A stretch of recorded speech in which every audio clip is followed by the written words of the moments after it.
Salut à vous deux. Bonjour. Vincent. Bonjour. OK, j'espère que vous n'entendrez pas ma respiration, hein, parce que des fois, mon micro, il est tellement sensible, mais bon. Allez-y, allez-y, on va vous le dire. Oui, Allez-y. oui. OK, ben, je veux Plongez. je veux vous faire part d'un débat qui se passe en ce moment.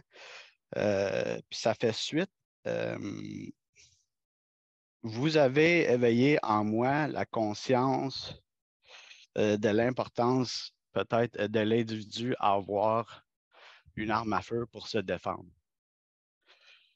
Moi, dans mon entourage, les armes à feu, ça n'a jamais été très bien vu. Là, c'est pas une question d'être bien vu, mais ça a été clair que c'est aux États-Unis, ça, qu'ils ont des armes à feu, puis qu'au Canada, c'est pas de même, ça marche. C'est comme c'est plus contrôlé.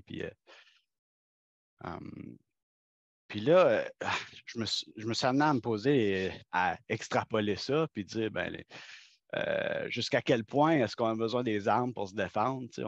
Éventuellement, on devrait tout avoir notre petite bombe nucléaire là, pour se défendre. Puis, Non, une bombe nucléaire n'est pas faite pour se défendre. Une bombe nucléaire est faite pour attaquer l'autre et le détruire. non, mais une bombe nucléaire, c'est une arme de persuasion. C'est pas juste fait pour détruire, là, pour se défendre. Voyons. Une bombe nucléaire. Vincent, ouais. s'il vous plaît, une bombe nucléaire faite pour se défendre. C'est fait pour intimider puis menacer l'autre de le détruire. Voyons. Ouais. Ben oui, c'est. En tout cas.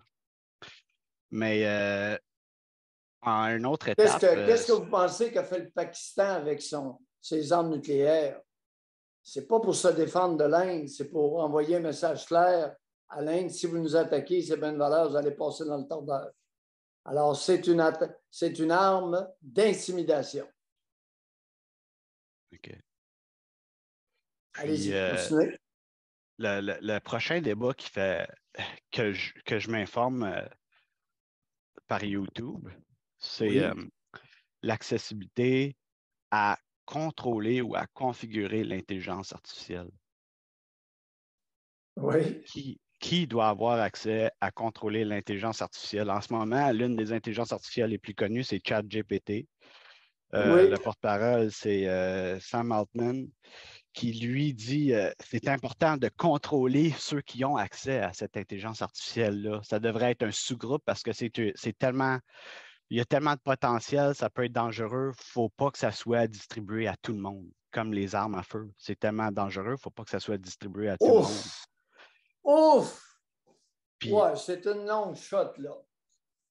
Tout ben, exemple cloche, c'est mais pas... il y a certains exemples qui clochent plus que d'autres, mon cher Vincent. Ben là, je Allez-y, dis pas que c'est... continuez.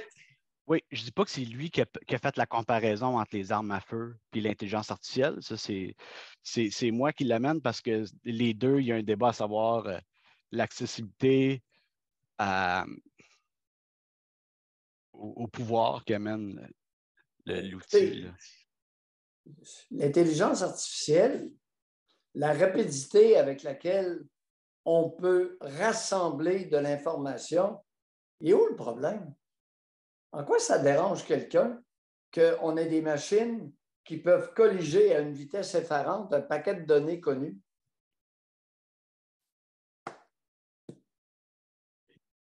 Ben, parce que c'est pas le fait de colliger l'information, c'est ce que vous en faites avec l'information qui est la problématique. Oui, mais elle existe, l'information. C'est que les machines colligent rapidement, en 4 secondes, un tas d'informations connues à gauche et à droite. Ben moi, par exemple, en ce moment, c'est le débat avec Elon Musk et Twitter qui réduit l'accès à l'information de son site Web. Mais ce qu'il dit, c'est par souci de performance de son système. C'est que son système ne fonctionnera pas si tout le monde accède les données. Puis ça, je le crois, là. Je le crois parce que... Bon, Vincent, vous en allez où avec ça, là? Non, ben, je voulais avoir votre... J'étais content que ce débat-là était accessible en ligne parce que je trouve ça important qu'il y ait un débat de société, à savoir qu'est-ce qu'on fait avec cette intelligence artificielle-là qui. Ben oui, mais il n'y aura pas de débat de société là-dessus. Ça va évoluer. Ouais. C'est aussi simple que ça. Ben oui, mais ça évolue en contribuant au débat. Quand nos pères, nos grands-pères bouchaient au chiottes, à un moment donné, ils sont arrivés les scies mécaniques. Y a-t-il eu un débat de société? Pourtant, les scies mécaniques en ont blessé plusieurs, gravement. Ouais. Y a-t-il eu un débat de société? Non, c'était rendu là, c'est tout. Ouais. Bon, l'intelligence artificielle, les machines le permettent. La quincaillerie technologique, la quincaillerie que nous avons développée permet de colliger en 4 secondes un paquet d'informations déjà sur le web. Ben, moi, si j'ai les informateurs m'ont dit en 4 secondes. Ça ne prend pas plus que ça. Si j'ai le pouvoir d'encourager une entreprise, est-ce que j'encourage ceux qui veulent limiter l'accès à configurer l'intelligence artificielle ou j'encourage ceux qui veulent que ça soit libre? Vincent, ce matin, la grande nouvelle, les Pays-Bas interdisent aux étudiants la montre électronique, le téléphone cellulaire et la tablette en classe.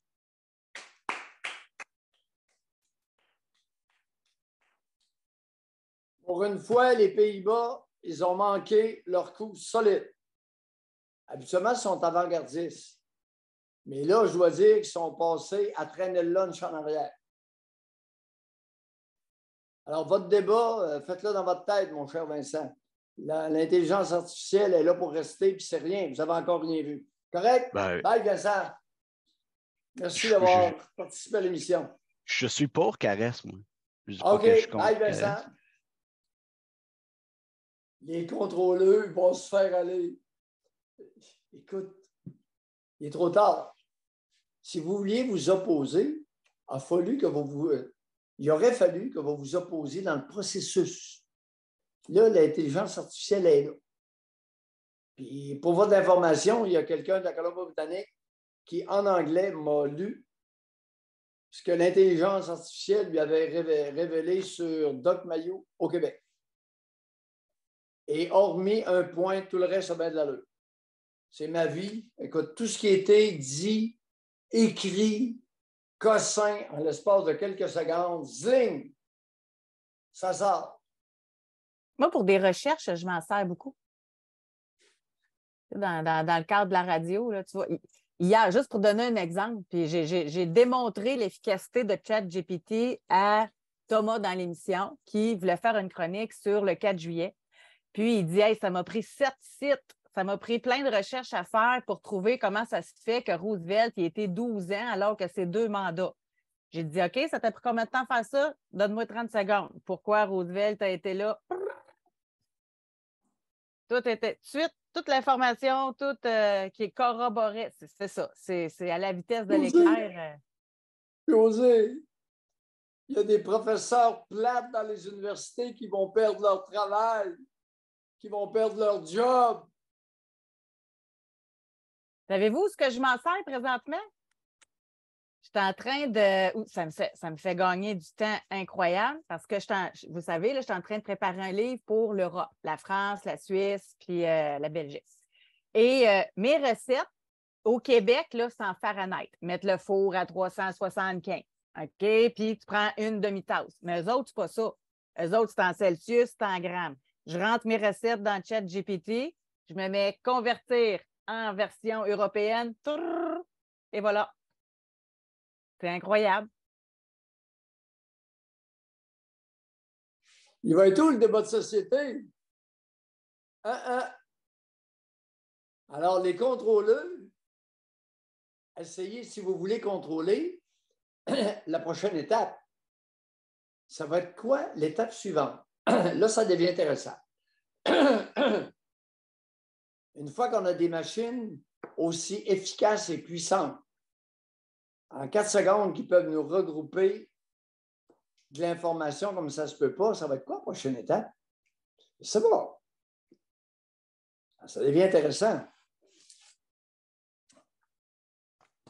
Et pour votre information, ça ne peut pas reculer. Just too bad, les inquiets, les anxieux, les éco-anxieux, puis ces cossins-là, Just too bad pour vous autres. On ne peut pas reculer. C'est là. Tu l'as essayé et tu vas y revenir. Tu ne reculeras pas, toi, là. Ben non. Non. Non. Moi, c'est vraiment une économie de temps, là. C'est ça. Ben oui, au niveau de la traduction. Oups! Ah, ben ça aussi.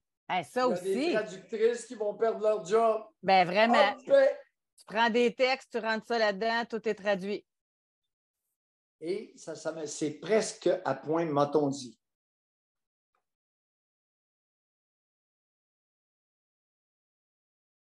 On ne pourra pas revenir en arrière. Oui, mais les étudiants à l'université vont copier ChatGPT. Ah! À vous autres de vous adapter. À vous autres de vous adapter. Ça va, peut-être que je suis dans le champ, c'est pas grave, là. Je me suis. Mais ça me fait penser quand la calculatrice est arrivée. Ben là, c'est pas juste, nous autres, il fallait tout calculer à main, eux autres, ils ont juste à pitonner, puis ça. C'est comme, vu que ça a été difficile pour moi, il faut que ce soit difficile pour lui. Ah oui.